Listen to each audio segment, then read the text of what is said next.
जोहार, नमस्कार। Nagpuri gold channel में आपने मन कर स्वागत है, अभिनंदन है। आपने मन कैसन ही हमके लागेला आपने मन कुशल मंगल होवे। तो चलो एगो गीत सुनीला जेकर लेखक है पद्मश्री मुकुंद नायक, और ई जे बसंत ऋतु कर उपलक्ष्य में गीत है और जेकर में बसंत ऋतु कर आगमन कर बहुत सुंदर वर्णन है। बसंत ऋतु कर साथ नागपुर में फगुआ मन चले लागेला और बसंत ऋतु कर आगमन कर खुशी अलगे बढ़ेला। लेकिन ये गीत जो है बहुत मार्मिक है, बहुत सुंदर है, जेकर में बसंत ऋतु का आगमन कर वर्णन है और लिखा है ना, यो दे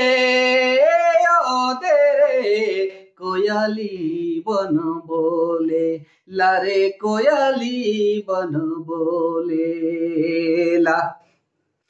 हे दुनिया के तन मन मोहेला, हाय रे मन मोहेला, कोयली बन बोले, लारे कोयली बन बोले ला। शरद जब गिल पाराय, बसंत ऋतु नजिकाय, धरती ही रंग धरेला। शरद जब गिल पाराय, बसंत ऋतु नजिकाय, धरती रंग धरेला। हरियर देखी कहले गछ बैठेला, हाय रे गछ बैठेला, कोयली बन बोले, लारे कोयली बन बोलेला। डारी डारी फल फूले, डारी डारी फल फूले, यम जामुनति झबराले, सुगंध हवा बहेला। हेरी जे गीत पंचम सोर टेरेला, पंचम सोर गावेला, कोयली बन बोले, लारे कोयली बन बोलेला। कुहू कुहू करिनीत, कुहू कुहू करिनीत, प्रीति के सिखावे रीत, मन मीति खोजेला।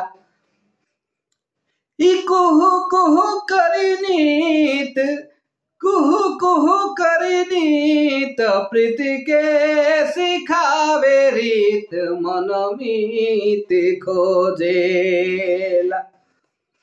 ई झाड़ झंखाड़ जाए के काले झखेला, हाय रे काले झखेला, कोयली बन बोले, लारे कोयली बन बोलेला। मुकुंद सुनी के धुन, मुकुंद सुनी के धुन, सीख ले लगे के गुण, मुँह जब खोलेला।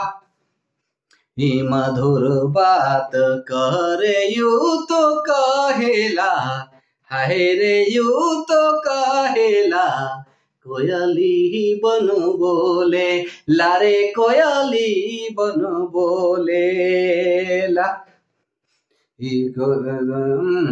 मधुर बात कहरे यू तो कहेला, हाय रे यू तो कहेला, कोयली बन बोले, लारे कोयली बन बोले, लारे कोयली बन बोले, लारे कोयली बन बोलेला। तो जोहार, नमस्कार, जय हिंद, जय भारत।